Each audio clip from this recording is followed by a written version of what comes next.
Oke, Assalamualaikum warahmatullahi wabarakatuh. Waalaikumsalam warahmatullahi wabarakatuh. Ya, Ibu tuh lah itu. Kalau lah lama. Ah, nggak record pada. Ibu kok. Jalan. Gimana guys? Orang belum siap Ibu semuanya. tadi grup. Hentikan lah recordnya dulu. Om. Oh, beko terkirim, beko tolong lah. Cai jo karena karagam.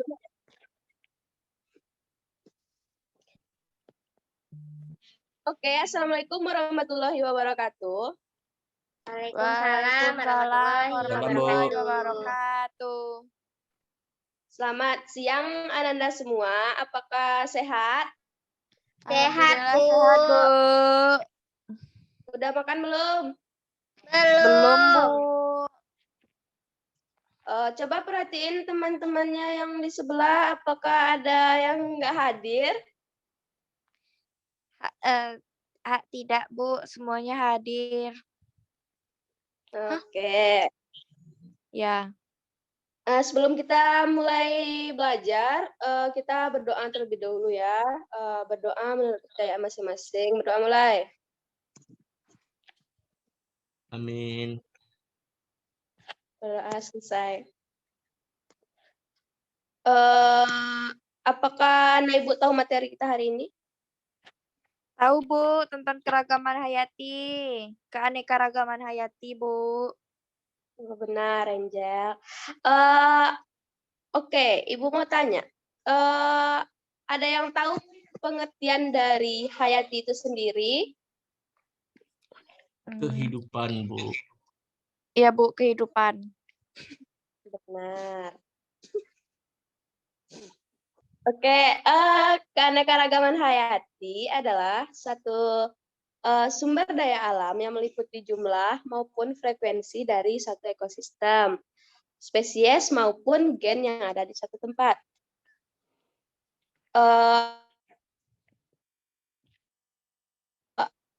Untuk yang Ananda, apakah antara Aljannah dengan Arfan memiliki perbedaan? Iya, Bu. Beda, Bu. Beda. Ada yang bisa sebutin apa bedanya? Laki-laki, Bu. Arfan laki-laki, Bu. Nana perempuan, Bu. Iya, Bu. Dari Arfan rambutnya pendek, Bu. Kalau kami rambutnya panjang. Arfan hitam, Bu. Cewek, Nana Bu. putih. Iya, Bu. Oke, boleh ya. Itu merupakan salah satu contoh dari tingkatan keanekaragaman yang pada tingkat gen. Ada yang bisa sebutin lagi contoh dari keanekaragaman tingkat gen? Selain warna kulit. Warna corak bulu pada zebra, Bu.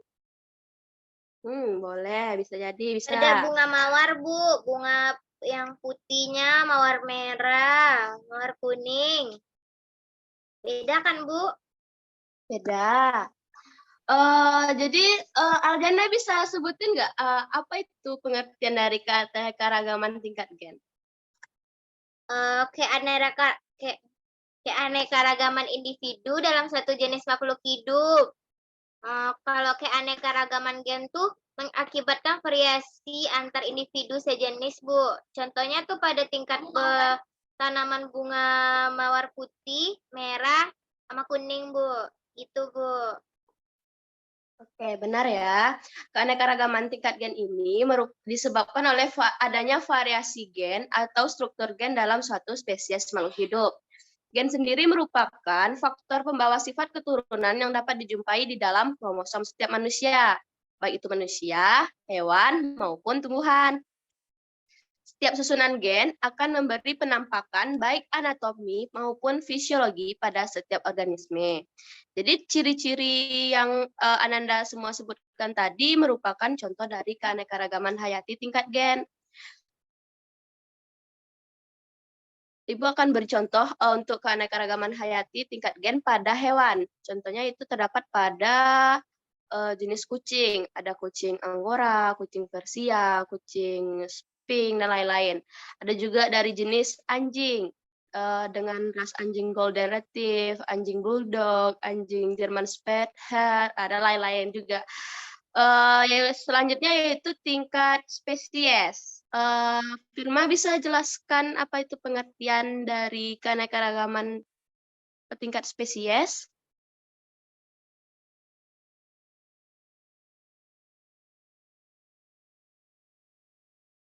Oke, nggak bisa. Atau Firma tahu nggak contoh dari keanekaragaman hayati tingkat spesies? Ayam, Bu. Oke, bisa ya. Jadi keanekaragaman hayati tingkat spesies ini adalah sekelompok spesies makhluk hidup yang berada dalam satu genus atau famili. Contohnya itu pada tumbuhan tingkat genus citrus misalnya kan, ada jeruk bali, jeruk nipis, jeruk manis, dan lain-lain. Pada hewan terdapat pada genus itu genus Bovidae, pada sapi ada kerbau, dan lain-lain juga ya. Untuk selanjutnya yaitu tingkat ekosistem, keanekaragaman hayati tingkat ekosistem. Ada yang tahu contohnya? Apa tuh, Bu? Nggak tahu, Bu. Oke, Ibu jelasin dulu ya pengertiannya. Keanekaragaman hayati ini yaitu yang terjadi karena adanya perbedaan letak geografis yang menyebabkan perbedaan iklim dan pengaruh pada perbedaan suhu, curah hujan, intensitas cahaya matahari, dan lamanya penyinaran matahari. Contoh dari keanekaragaman hayati tingkat ekosistem ini dapat Anda temukan pada ekosistem lumut yang terletak pada wilayah sekitar puncak gunung atau di daerah dingin sekitar kutub. Kan lumut itu tumbuhnya di daerah-daerah yang lembab ya. Yang selanjutnya itu ekosistem hutan hujan tropis yang biasanya ditumbuhi oleh pohon, liana, dan tumbuhan epifit. Di dalamnya itu terdapat juga ada kera, ada binatang-binatang lainnya ya kan. Jadi dapat disimpulkan bahwa tingkat keanekaragaman hayati tingkat ekosistem ini terjadi karena adanya perbedaan geografis pada suatu tempat. Oke, untuk materi hari ini Ibu cukupkan sampai di sini. Apakah ada Anda yang bisa menyimpulkan dari materi pembelajaran hari ini?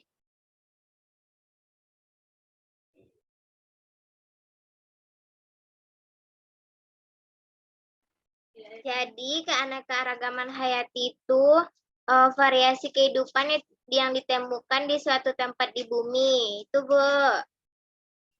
Benar, oke. Sekian aja ya, karena waktu kita udah mau habis juga. Untuk penugasannya, Ibu cuma ngasih tugas bikin peta konsep doang. Silakan Ananda baca materi tentang persebaran ke tingkat anekaragaman hayati di Indonesia, lalu Ananda semua bikin peta konsepnya, oke? Dengan sih. Oke, Bu. Aku habis. Sekian dari Ibu. Ibu cukupkan. Kita akhiri dengan alhamdulillahirrahmanirrahim. Assalamualaikum warahmatullahi wabarakatuh. Waalaikumsalam warahmatullahi wabarakatuh. Lanjut. Terima kasih, Bu. Terima kasih, Bu. Sama. Lini lagi, Nak. Firma udah kemarin, Nak? Udah. Lini. Oke. Assalamualaikum warahmatullahi wabarakatuh. Waalaikumsalam warahmatullahi wabarakatuh, Bu. Warahmatullahi wabarakatuh. Selamat pagi Ananda Ibu sekalian. Bagaimana kabarnya hari ini? Baik, Bu. Sehat, Bu.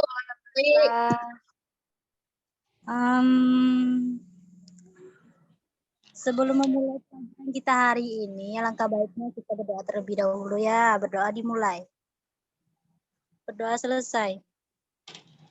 Baiklah, apakah semuanya hadir hari ini? Nggak ada yang sakit? Hadir semuanya, Bu. Oh, alhamdulillah ya, tetap jaga kesehatan ya. Nah, sekarang kita akan melanjutkan materi kita. Ada yang ingat materi kita tentang apa minggu kemarin?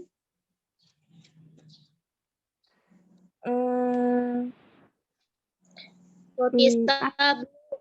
Ayo protista, Bu. Ya, protista itu pelajaran yang akan kita bahas hari ini.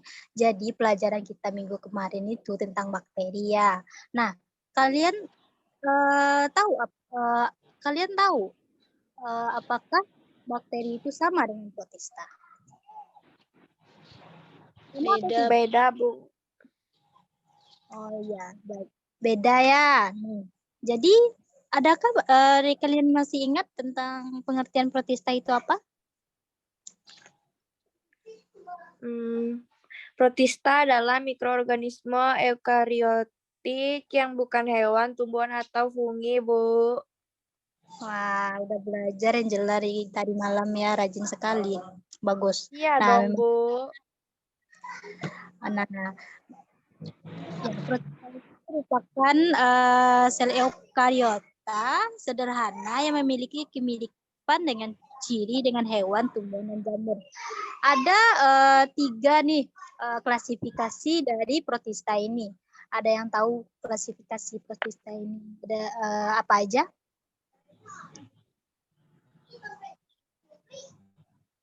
Nggak tahu, Bu. Oh, nggak tahu ya. Baik, dengerin ya Ibu jelasin. Dan pertama, ada protista mirip hewan. Yang kedua, ada protista mirip tumbuhan. Dan yang ketiga, ada protista mirip jamur. Nah, kenapa dia dikatakan mirip protista ini dikatakan ada yang mirip hewan, yaitu protozoa. Nah, karena dia itu bersifat autotrof ya. Maaf, maksudnya bersifat heterotrof. Ada yang tahu heterotrof itu apa? Baiklah, nggak ada yang tahu. Jadi Ibu jelasin ya, heterotrof itu dia nggak bisa membuat makanannya sendiri. Nah, sebaliknya dengan hidup tumbuhan, dia tuh bersifat autotrof. Dia itu bisa membuat makanan sendiri karena dia memiliki klorofil yang di dalamnya ada kloroplas. Yang maksudnya itu di dalam kloroplas itu ada klorofil, jadi dia bisa zat hijau daun yang bisa membuat makanannya sendiri. Kemudian yang ketiga yaitu protista mirip jamur.